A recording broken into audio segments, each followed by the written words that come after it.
Stanley talks chances of a Marvel vs. DC movie.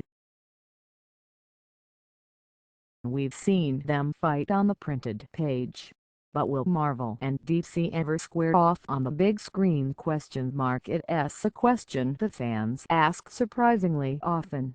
It comes up in nearly every Q&A we do at the DC on Comicbook Com Facebook page, and I would be surprised if the Marvel moderators told me it didn't come up there as well. So it shouldn't be any shock that somebody put the question to Stanley during his MegaCon panel this weekend. Vacuous. After all, wouldn't that be basically the greatest cameo ever for Stan? Well, you know, that would really be terrific, he said. We did a Spider-Man vs. Superman comic book years ago, a big, giant-sized book which sold really well, and I had Spider-Man win. I don't think there will ever be a movie like that, only because of the lawyers and the businessmen and the contracts. They'd never be able to figure out who gets what and whose name comes first. But if they ever could do it, man, I think everybody would want to see that.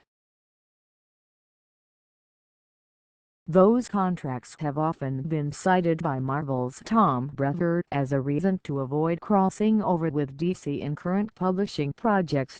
He has said that because the publishers have to split profits and expenses, it's ultimately more of a boon to either of them to simply develop their own event miniseries that might not make quite as much money as a crossover, but which wouldn't have to be shared. In the past, the two publishers have crossed over numerous times over the years, most famously in the DC vs. Marvel/Marvel vs. DC co-published miniseries in 1996. Featuring writing by Peter David and Ron Marz with art by Dan Jurgens and Claudio Castellini. The series pit characters against one another in order to appease the whims of two godlike brothers who were squabbling.